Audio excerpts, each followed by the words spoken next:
The Adventures of Sherlock Holmes by Arthur Conan Doyle. Chapter 1. A Scandal in Bohemia. To Sherlock Holmes, she is always the woman. I have seldom heard him mention her under any other name. In his eyes, she eclipses and predominates the whole of her sex. It was not that he felt any emotion akin to love for Irene Adler. All emotions, and that one particularly, were abhorrent to his cold, precise, but admirably balanced mind. He was, I take it, the most perfect reasoning and observing machine that the world has seen, but as a lover he would have placed himself in a false position. He never spoke of the softer passions save with a jibe and a sneer. They were admirable things for the observer, excellent for drawing the veil from men's motives and actions, but for the trained reasoner to admit such intrusions into his own delicate and finely adjusted temperament was to introduce a distracting factor which might throw a doubt upon all his mental results. Grit in a sensitive instrument, or a crack in one of his own high-powered lenses, would not be more disturbing than a strong emotion in a nature such as his. And yet there was but one woman to him, and that woman was the late Irene Adler, of dubious and questionable memory. I had seen little of Holmes lately. My marriage had drifted us away from each other. My own complete happiness and the home-centered interests which rise up around the man who first finds himself master of his own establishment were sufficient to absorb all my attention, while Holmes, who loathed every form of society with his whole Bohemian soul, remained in our lodgings in Baker Street, buried among his old books, and alternating from week to week between cocaine and ambition, the drowsiness of the drug, and the fierce energy of his own keen nature. He was still, as ever, deeply attracted by the study of crime, and occupied his immense faculties and extraordinary powers of observation in following out those clues and clearing up those mysteries which had been abandoned as hopeless by the official police. From time to time I heard some vague account of his doings, of his summons to Odessa in the case of the Trepoff murder, of his clearing up of the singular tragedy of the Atkinson brothers at Trincomalee, and finally of the mission which he had accomplished so delicately and successfully for the reigning family of Holland. Beyond these signs of his activity, however, which I merely shared with all the readers of the daily press, I knew little of my former friend and companion. One night, it was the 20th of March, 1888, I was returning from a journey to a patient, for I had now returned to civil practice, when my way led me through Baker Street. As I passed the well-remembered door, which must always be associated in my mind with my wooing, and with the dark incidents of the study of scarlet, I was seized with a keen desire to see Holmes again, and to know how he was employing his extraordinary powers.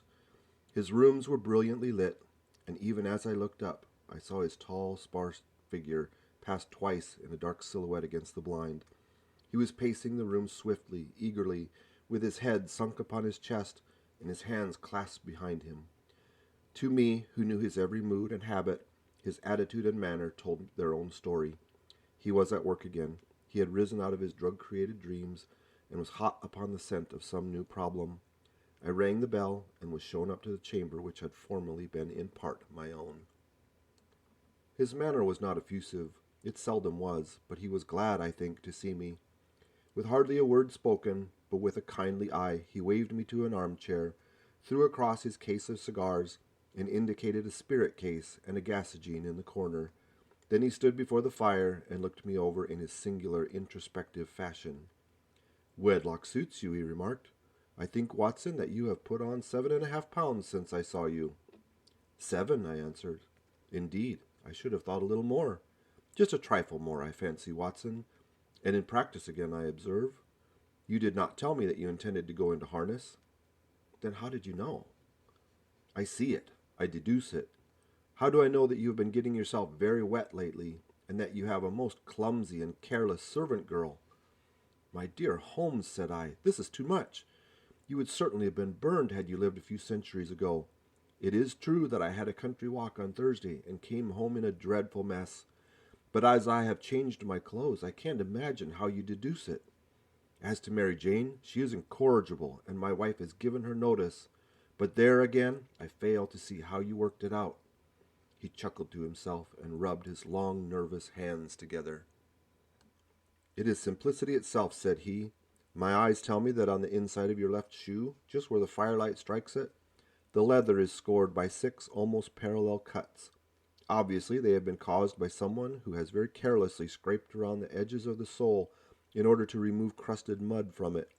Hence, you see, my double deduction that you had been out in vile weather and that you had a particularly malignant boot-slitting specimen of the London slavey. As to your practice, if a gentleman walks into my room smelling of iodoform, with a black mark of nitrate of silver upon his right forefinger, and a bulge at the right side of his top hat to show where he has secreted his stethoscope, I must be dull indeed if I do not pronounce him to be an active member of the medical profession." I could not help laughing at the ease with which he explained the process of his deduction. "When I hear you give your reasons," I remarked, "the thing always appears to me to be so ridiculously simple that I could easily do it myself, though at each successive instance of your reasoning I am baffled until you explain your process. And yet I believe that my eyes are as good as yours." "Quite so," he answered, lighting a cigarette and throwing himself down into an armchair. "You see, but you do not observe. The distinction is clear. For example, you have frequently seen the steps which lead up from the hall to this room." "Frequently." "How often?"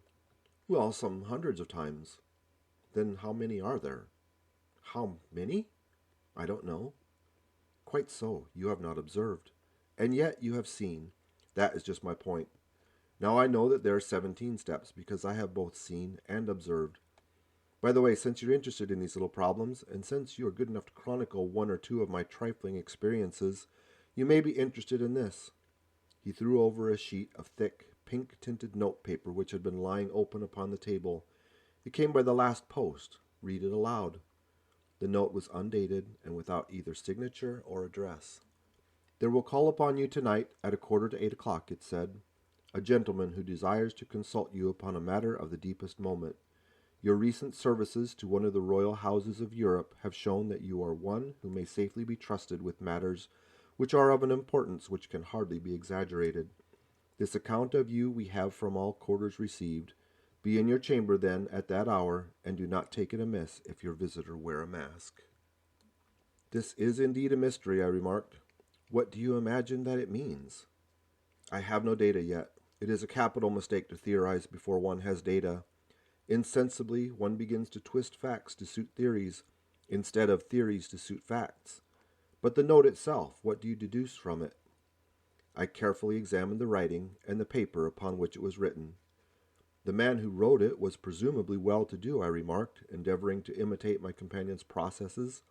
"Such paper could not be bought under half-a-crown a packet. It is peculiarly strong and stiff." "Peculiar, that is the very word," said Holmes.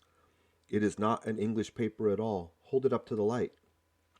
I did so, and saw a large E with a small g, a P, and a large G with a small t woven into the texture of the paper. "What do you make of that?" asked Holmes. "The name of the maker, no doubt, or his monogram, rather." "Not at all. The G with the small t stands for Gesellschaft, which is the German for company. It is a customary contraction, like RCO. P, of course, stands for paper. Now for the EG. Let us glance at our Continental Gazetteer." He took down a heavy brown volume from his shelves. Iglinitz. Here we are, Igria. It is in a German-speaking country in Bohemia, not far from Carlsbad, remarkable as being the scene of the death of Wallenstein, and for its numerous glass factories and paper mills. "Ha-ha, my boy, what do you make of that?" His eyes sparkled, and he sent up a great blue triumphant cloud from his cigarette. "The paper was made in Bohemia," I said. "Precisely, and the man who wrote the note is a German. Do you note the peculiar construction of the sentence, 'This account of you we have from all quarters received'? A Frenchman or Russian could not have written that. It is the German who is so uncourteous to his verbs. It only remains, therefore, to discover what is wanted by this German who writes upon Bohemian paper and prefers wearing a mask to showing his face. And here he comes, if I'm not mistaken, to resolve all our doubts." As he spoke, there was a sharp sound of horses' hoofs and grating wheels against the curb, followed by a sharp pull at the bell. Holmes whistled. "A pair by the sound," he said. "Yes," he continued, glancing out the window. A nice little brougham and a pair of beauties. 150 guineas apiece. There's money in this case, Watson, if there is nothing else." "I think I'd better go, Holmes." "Not a bit, Doctor. Stay where you are. I am lost without my Boswell, and this promises to be interesting. It would be a pity to miss it." "But your client?" "Never mind him. I may want your help, and so may he. Here he comes. Sit down in that armchair, Doctor, and give us your best attention." A slow and heavy step, which had been heard upon the stairs and in the passage, paused immediately outside the door. Then there was a loud and authoritative tap. "Come in," said Holmes. A man entered who could hardly have been less than 6 feet 6 inches in height, with the chest and limbs of a Hercules. His dress was rich, with a richness which would, in England, be looked upon as akin to bad taste. Heavy bands of astrakhan were slashed across the sleeves and fronts of the double-breasted coat, while the deep blue cloak which was thrown over his shoulders was lined with flame-colored silk and secured at the neck with a brooch which consisted of a single flaming beryl. Boots which extended halfway up his calves and which were trimmed at the tops with rich brown fur completed the impression of barbaric opulence which was suggested by his whole appearance. He carried a broad-brimmed hat in his hand and wore across the upper part of his face, extending down past the cheekbones, a black vizard mask, which he had apparently adjusted that very moment, for his hand was still raised to it as he entered. From the lower part of the face he appeared to be a man of strong character, with a thick hanging lip and a long straight chin suggested of resolution pushed to the length of obstinacy. "You had my note?" he asked with a deep, harsh voice and a strongly marked German accent. "I told you that I would call." He looked from one to the other of us, as if uncertain which to address.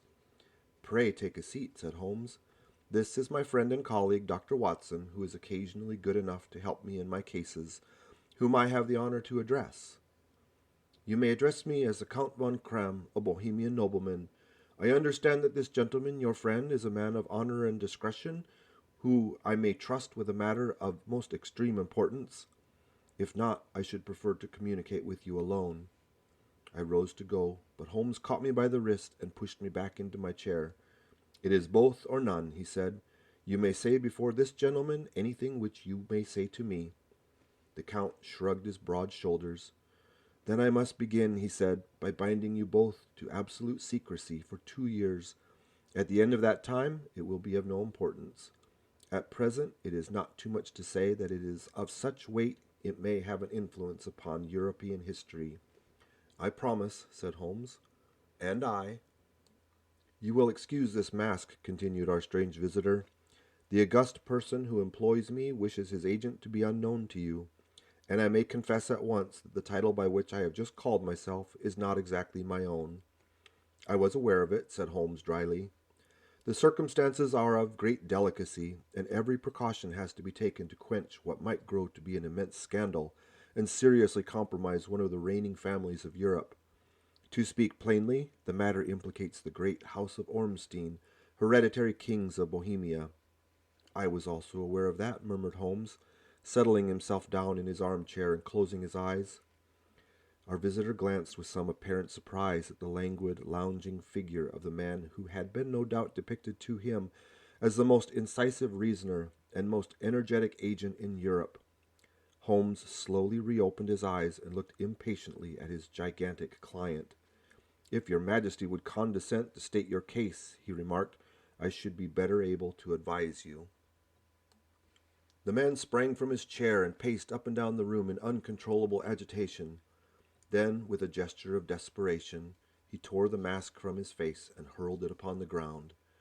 "You are right," he cried. "I am the king. Why should I attempt to conceal it?" "Why indeed?" murmured Holmes. "Your Majesty had not spoken before I was aware that I was addressing Wilhelm Gottsreich Sigismund von Ormstein, Grand Duke of Castelfelstein and hereditary king of Bohemia." "But you can understand," said our strange visitor, sitting down once more and passing his hand over his high white forehead, "you can understand that I am not accustomed to doing such business on my own person. Yet the matter was so delicate that I could not confide it to an agent without putting myself in his power. I have come incognito from Prague for the purpose of consulting you." Then pray consult, said Holmes, shutting his eyes once more. The facts are briefly these. Some 5 years ago, during a lengthy visit to Warsaw, I made the acquaintance of the well-known adventuress Irene Adler. The name is no doubt familiar to you. Kindly look her up in my index, doctor, murmured Holmes without opening his eyes. For many years he had adopted a system of docketing all paragraphs concerning men and things, so that it was difficult to name a subject or a person on which he could not at once furnish information. In this case, I found her biography sandwiched in between that of a Hebrew rabbi and that of a staff commander who had written a monograph upon the deep-sea fishes. Let me see, said Holmes. Born in New Jersey in the year 1858. Contralto. La Scala. Prima donna Imperial Opera of Warsaw. Yes. Retired from operatic stage. Ha! Living in London. Quite so. Your Majesty, as I understand, became entangled with this young person, wrote her some compromising letters, and is now desirous of getting those letters back. Precisely so. But how? Was there a secret marriage? None. No legal papers or certificates? None. Then I fail to follow, Your Majesty. If this young person should produce her letters for blackmailing or other purposes, how is she to prove their authenticity? There's the writing. Pooh-pooh. Forgery. My private notepaper. Stolen. My own seal. Imitated. My photograph. Bought. But we were both in the photograph. Oh dear, that is very bad. Your Majesty has indeed committed an indiscretion. I was mad, insane. You have compromised yourself seriously. I was only crown prince then. I was young, but I am 30 now. It must be recovered. We have tried and failed.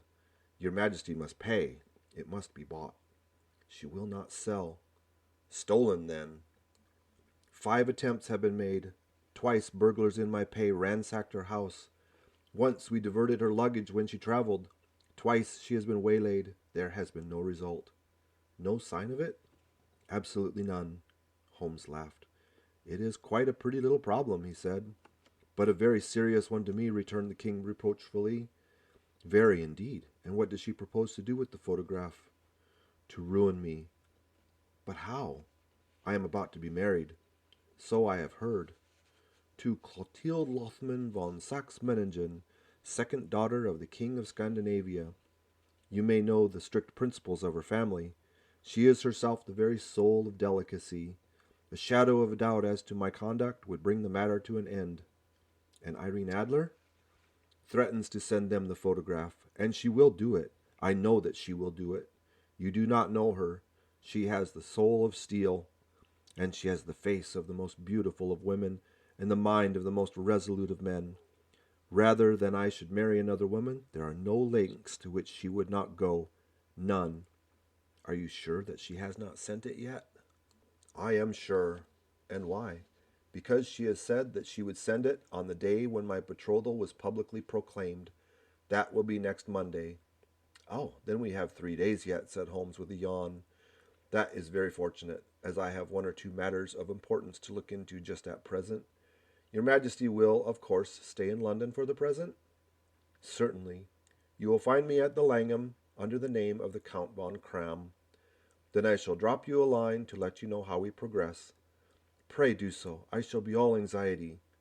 Then, as to the money, you have carte blanche. Absolutely?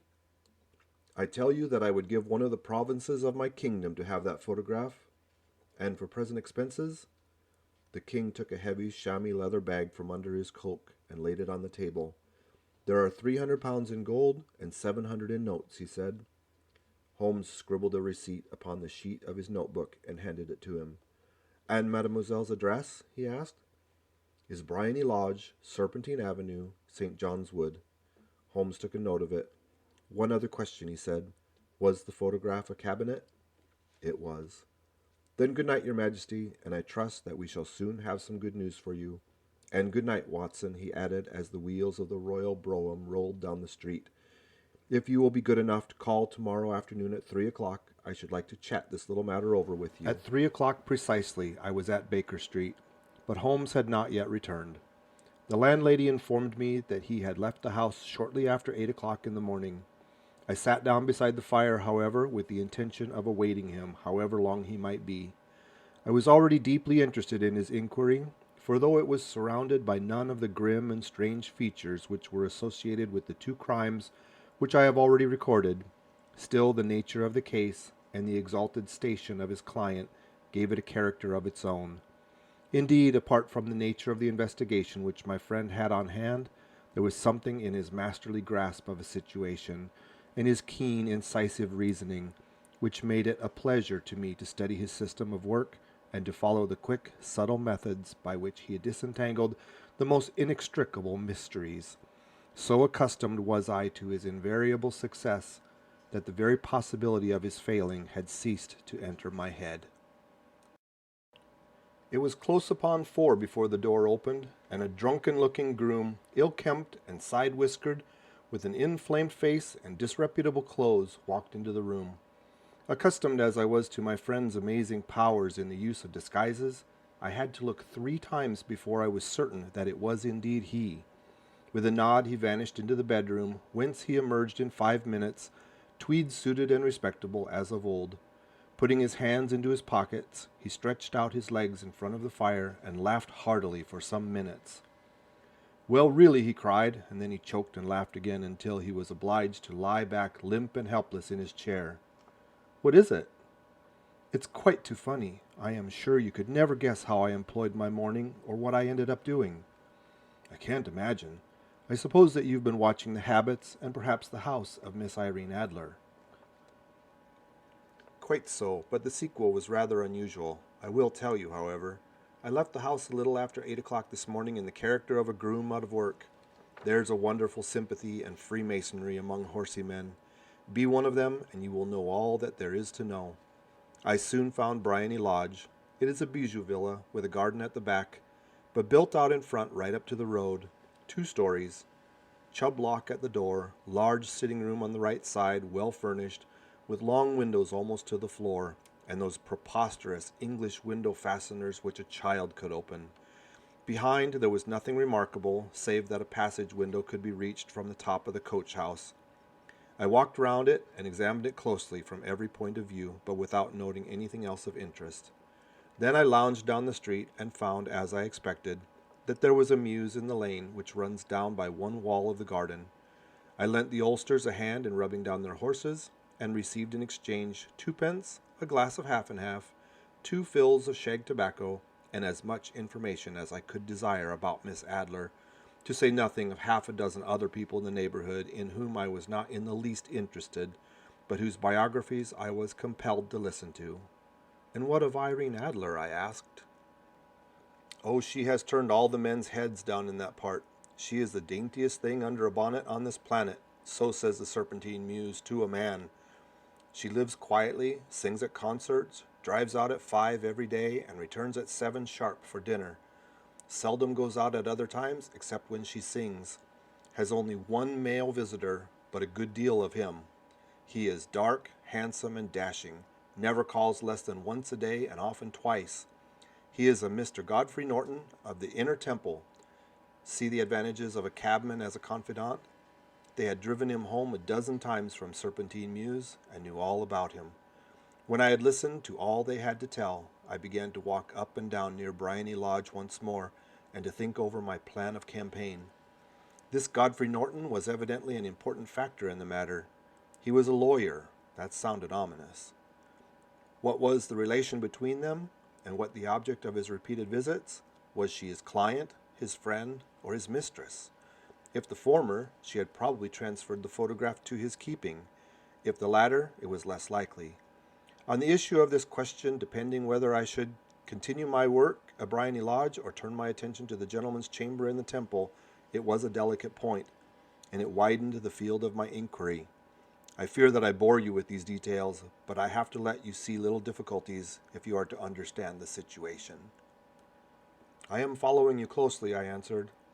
I was still balancing the matter in my mind when a hansom cab drove up to Bryony Lodge, and a gentleman sprang out. He was a remarkably handsome man, dark, aquiline, and mustached, evidently the man of whom I had heard. He appeared to be in a great hurry, shouted to the cabman to wait, and brushed past the maid, who opened the door with the air of a man who was thoroughly at home.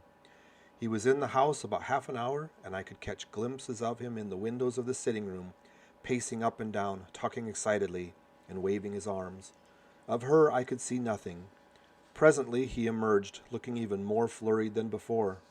As he stepped up to the cab, he pulled a gold watch from his pocket and looked at it earnestly. "Drive like the devil," he shouted. "First to Gross and Hankley's in Regent Street, and then to the Church of St. Monica at the Edgware Road. Half a guinea if you do it in 20 minutes. Away they went, and I was just wondering whether I should not do well to follow them, when up the lane came a neat little landau, the coachman with his coat only half buttoned and his tie under his ear, while all the tags of his harness were sticking out of the buckles. It hadn't pulled up before she shot out the hall door and into it. I only caught a glimpse of her for the moment, but she was a lovely woman, with a face that a man might die for. "The Church of St. Monica, John," she cried, "and half a sovereign if you reach it in 20 minutes. This was quite too good to lose, Watson. I was just balancing whether I should run for it or whether I should perch behind her landau when a cab came through the street. The driver looked twice at such a shabby fare, but I jumped in before he could object. "The Church of St. Monica," said I, "and half a sovereign if you reach it in 20 minutes. It was 25 minutes to 12, and of course it was clear enough what was in the wind. My cabby drove fast. I don't think I ever drove faster, but the others were there before us. The cab and the landau, with their steaming horses, were in front of the door when I arrived. I paid the man and hurried into the church. There was not a soul in there save the two whom I had followed and a surpliced clergyman, who seemed to be expostulating with them. They were all three standing in a knot in front of the altar. I lounged up the side aisle like any other idler who had dropped into a church. Suddenly, to my surprise, the three at the altar faced round to me, and Godfrey Norton came running as hard as he could towards me. "Thank God," he cried. "You'll do. Come, come." "What then?" I asked. "Come, man, come. Only 3 minutes, or it won't be legal." I was half dragged up to the altar, and before I knew where I was, I found myself mumbling responses which were whispered in my ear, and vouching for things of which I knew nothing, and generally assisting in the secure tying up of Irene Adler, spinster, to Godfrey Norton, bachelor. It was all done in an instant, and there was the gentleman thanking me on the one side and the lady on the other, while the clergyman beamed on me in front. It was the most preposterous position in which I have ever found myself in my life, and it was the thought of it that started me laughing just now. It seems that there had been some informality about their license, that the clergyman absolutely refused to marry them without a witness of some sort, and that my lucky appearance saved the bridegroom from having to sally out into the streets in search of a best man.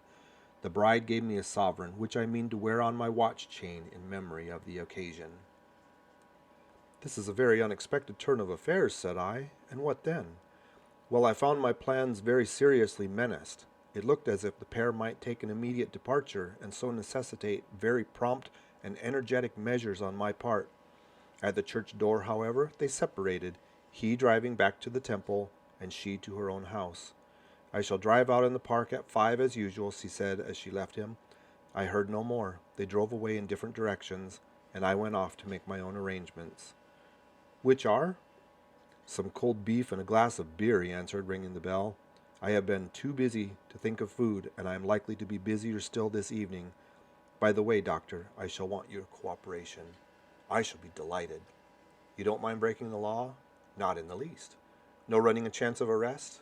"Not in a good cause." "Oh, the cause is excellent." "Then I am your man. I was sure that I might rely on you. But what is it you wish?" "When Mrs. Turner has brought in the tray, I will make it clear to you. Now," he said, as he turned hungrily on the simple fare that our landlady had provided, "I must discuss it while I eat, for I have not much time. It is nearly 5 now. In 2 hours we must be on the scene of action.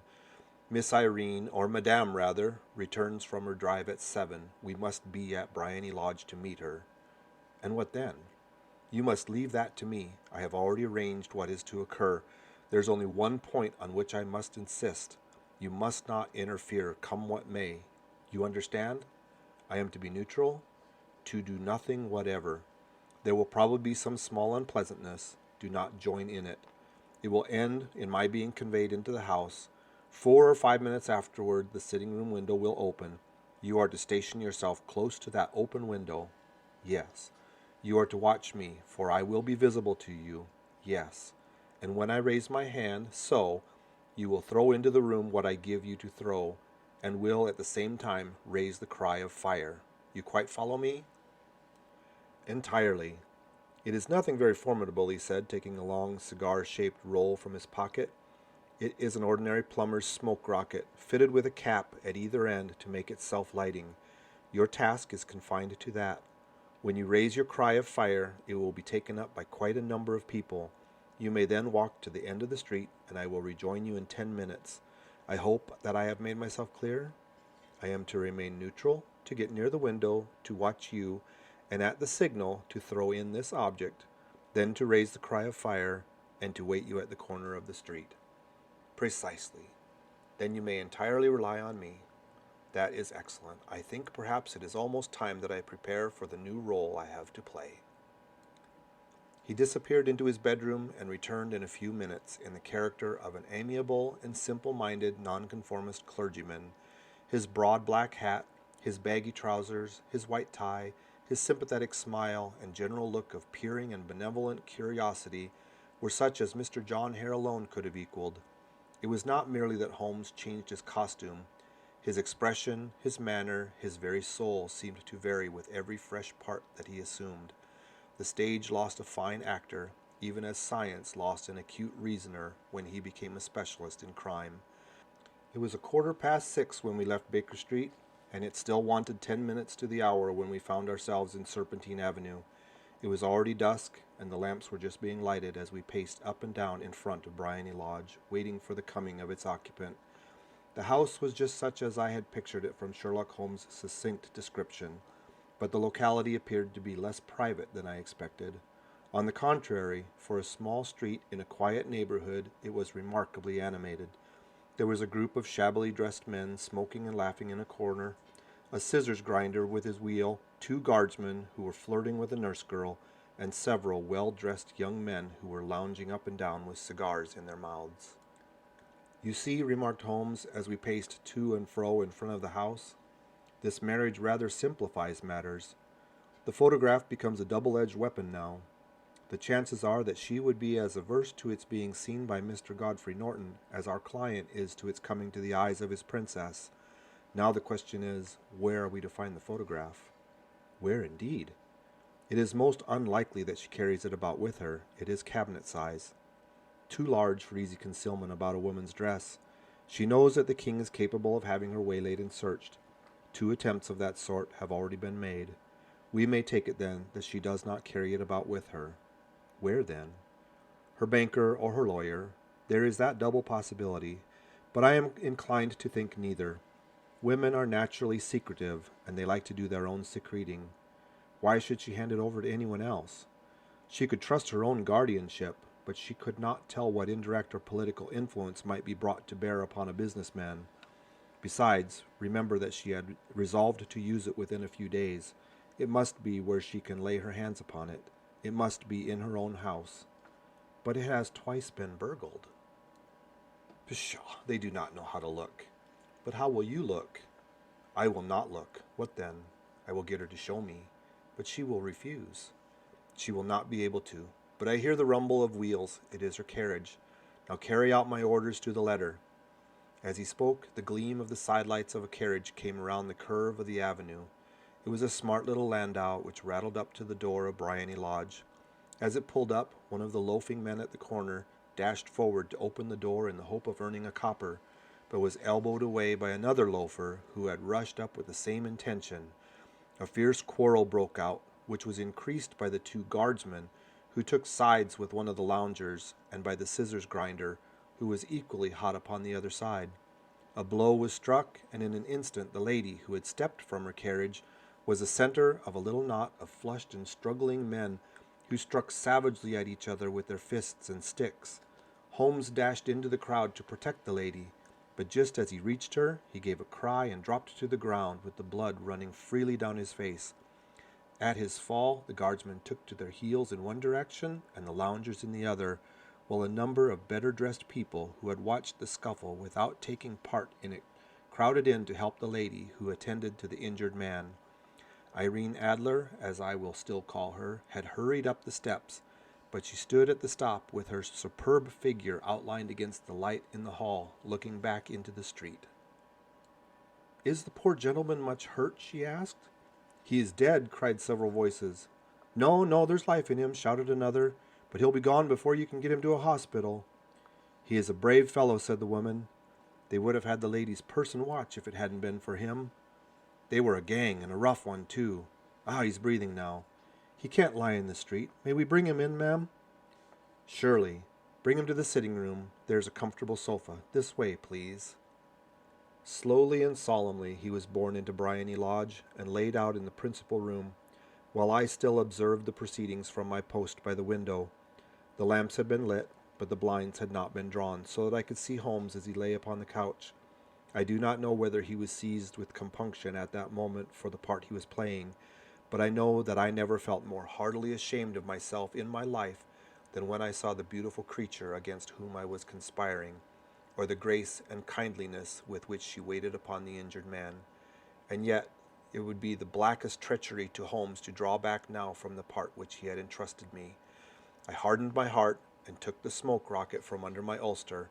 After all, I thought, we are not injuring her, we are but preventing her from injuring another. Holmes had sat up upon the couch, and I saw him motion like a man who is in need of air. A maid rushed across and threw open the window. At the same instant I saw him raise his hand, and at the signal I tossed my rocket into the room with a cry of "Fire!" The word was no sooner out of my mouth than the whole crowd of spectators, well-dressed and ill, gentlemen, ostlers, and servant-maids, joined in a general shriek of "Fire!" Thick clouds of smoke curled through the room and out the open window. I caught a glimpse of rushing figures, and a moment later the voice of Holmes from within, assuring them that it was a false alarm. Slipping through the shouting crowd, I made my way to the corner of the street, and in 10 minutes was rejoiced to find my friend's arm in mine, and to get away from the scene of uproar. He walked swiftly and in silence for some few minutes until we had turned down one of the quiet streets which leads toward the Edgware Road. "You did it very nicely, Doctor," he remarked. "Nothing could have been better. It is all right." "You have the photograph?" "I know where it is." "And how did you find out?" "She showed me, as I told you she would." I am still in the dark. "I do not wish to make a mystery," he said, laughing. "The matter was perfectly simple. You, of course, saw that everyone in the street was an accomplice. They were all engaged for the evening. I guessed as much. Then when the row broke out, I had a little moist red paint in the palm of my hand. I rushed forward, fell down, clapped my hand to my face, and became a piteous spectacle. It is an old trick. That also I could fathom. Then they carried me in. She was bound to have me in. What else could she do? And into her sitting room, which was the very room which I suspected. It lay between that and her bedroom, and I was determined to see which. They laid me on a couch. I motioned for air. They were compelled to open the window, and you had your chance. How did that help you? It was all important. When a woman thinks that her house is on fire, her instinct is to rush at once to the thing which she values most. It is a perfectly overpowering impulse, and I have more than once taken advantage of it. In the case of the Darlington substitution scandal, it was of use to me, and also in the Arnsworth Castle business. A married woman grabs at her baby, an unmarried one reaches for her jewel box. Now it was clear to me that Our Lady of today had nothing in the house more precious to her than what we are in quest of. She would rush to secure it. The alarm of fire was admirably done. The smoke and shouting were enough to shake nerves of steel. She responded beautifully. The photograph is in a recess behind a sliding panel just above the right bell pull. She was there in an instant, and I caught a glimpse of it as she half drew it out. When I cried out that it was a false alarm, she replaced it, glanced at the rocket, rushed from the room, and I have not seen her since. I rose, and making my excuses, escaped from the house. I hesitated whether to attempt to secure the photograph at once, but the coachman had come in, and as he was watching me narrowly, it seemed safer to wait. A little over-precipitance may ruin all. "And now?" I asked. "Our quest is practically finished. I shall call with the king tomorrow, and with you if you care to come with us. We will be shown into the sitting room to wait for the lady, but it is probable that when she comes she may find neither us nor the photograph. It might be a satisfaction to His Majesty to regain it with his own hands. And when will you call? At 8 in the morning. She will not be up so that we shall have a clear field. Besides, we must be prompt, for this marriage may mean a complete change in her life and habits. I must wire the king without delay. We had reached Baker Street and had stopped at the door. He was searching his pockets for the key when someone passing by said, "Good night, Mr. Sherlock Holmes." There were several people on the pavement at the time, but the greeting appeared to come from a slim young youth in an ulster who had hurried by. "I have heard that voice before," said Holmes, staring down the dimly lit street. "Now I wonder who the deuce that could have been."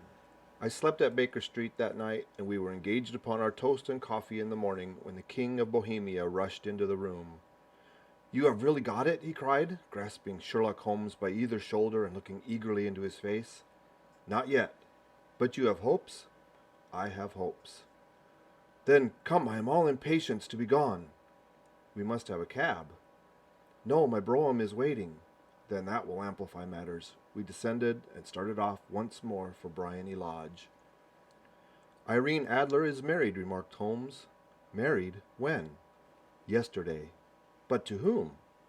"To an English lawyer named Norton." "But she could not love him." "I am in hopes that she does."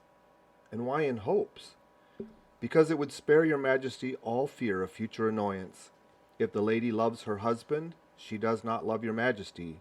If she does not love your Majesty, there's no reason why she should interfere with your Majesty's plan." "It is true, and yet... Well, I wish she had been of my own station. What a queen she would have made." He relapsed into a moody silence, which was not broken until we drew up in Serpentine Avenue. The door of Bryony Lodge was open, and an elderly woman stood upon the steps. She watched us with a sardonic eye as we stepped from the brougham. "Mr. Sherlock Holmes, I believe," said she. "I am Mr. Holmes," answered my companion, looking at her with a questioning and rather startled gaze. "Indeed. My mistress told me that you were likely to call. She left this morning with her husband by the 5:15 train from Charing Cross for the Continent." "What?" Sherlock Holmes staggered back, white with chagrin and surprise. "Do you mean that she has left England?" "Never to return." "And the papers?" asked the king hoarsely. "All is lost." "We shall see." He pushed past the servant and rushed into the drawing-room, followed by the king and myself. The furniture was scattered about in every direction, with dismantled shelves and open drawers, as if the lady had hurriedly ransacked them before her flight. Holmes rushed to the bell-pull, tore back a small sliding shutter, and plunging in his hand, pulled out a photograph and a letter. The photograph was of Irene Adler herself in evening dress. The letter was superscribed to Mr. Sherlock Holmes, Esquire, to be left till called for. My friend tore it open, and we all three read it together. It was dated at midnight of the preceding night, and ran in this way. "My dear Mr. Sherlock Holmes, you really did it very well. You took me in completely. Until after the alarm of fire, I had not a suspicion. But then, when I found how I had betrayed myself, I began to think. I had been warned against you months ago. I had been told that if the king employed an agent, it would certainly be you. And your address had been given to me. Yet with all this, you made me reveal what you wanted to know. Even after I became suspicious, I found it hard to think evil of such a dear, kind old clergyman.